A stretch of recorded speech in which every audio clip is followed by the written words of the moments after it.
Hi, this is Beer Pens. Let us wrap up some news headlines for today. Pravin Gordhan is still our Minister of Finance.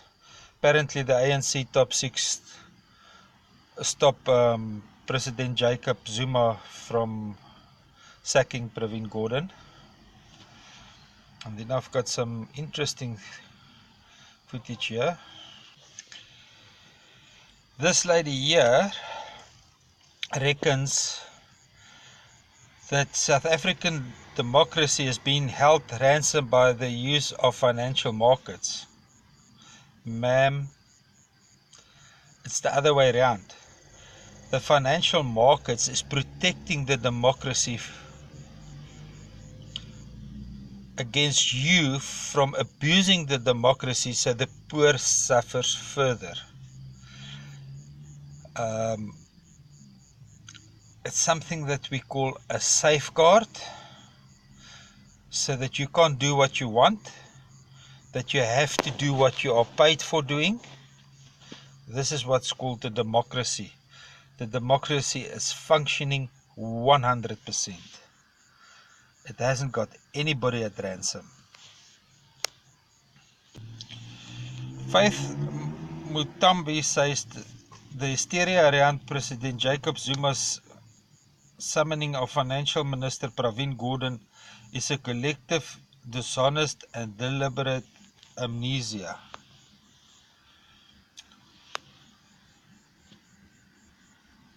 The article is in Eyewitness News. Please go and read it. It's interesting. She's a minister. She used huge words. I don't know if she wrote them, because I have to go and analyze that through Google and see what it means. She also claims in a column on the Daily Maverick website that South Africa's democracy has been held ransom by the use of financial markets. No, it's not. She's the communications minister. Is known to be close support of President Zuma and has defied ANC National Congress instructions by protecting Claudie Mutseng and the former South African Broadcast Corporation Board. Oh, so you're a Guptonian. How shall we call you? Anyway, Faith, I'm sorry to tell you,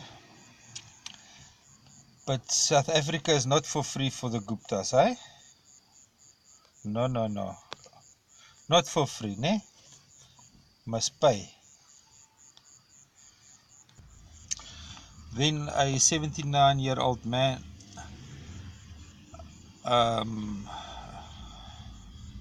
has been murdered. Marula Media reported on it 4 hours ago. You can go and read that as well.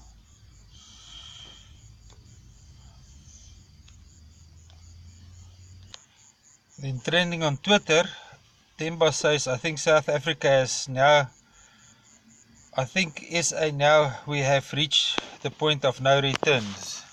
Zuma Gupta must fall. I agree there. We can't carry on like that. Calls for President Zuma to resign mounting, with senior ANC leaders calling on him to respect the wishes of the majority of South Africans. This was interesting.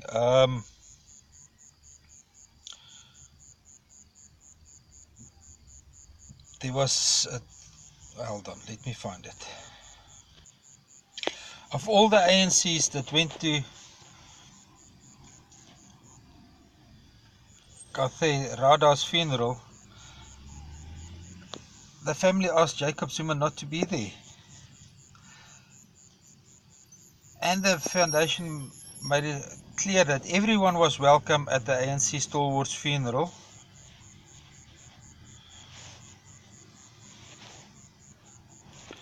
Excuse me, I'm having issues with security here.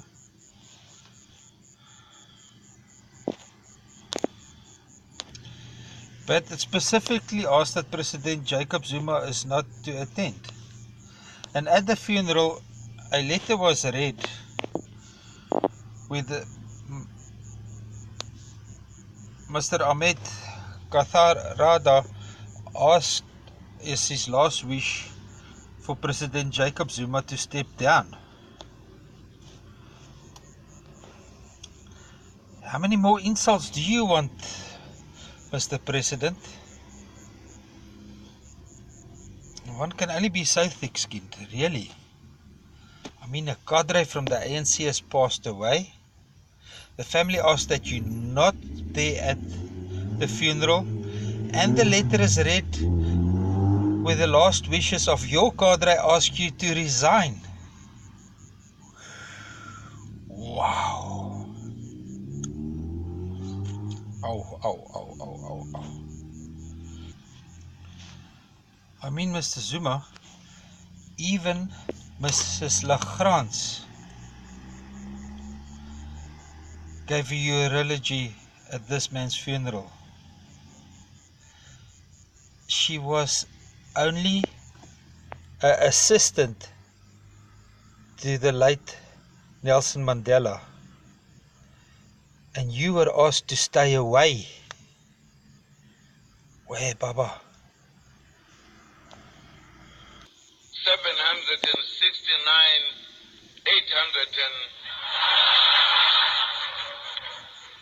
700.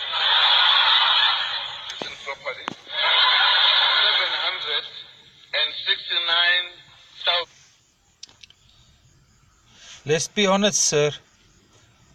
On that day, I would have resigned, and I wouldn't have come out of Nkatla again. 820. Let's be honest.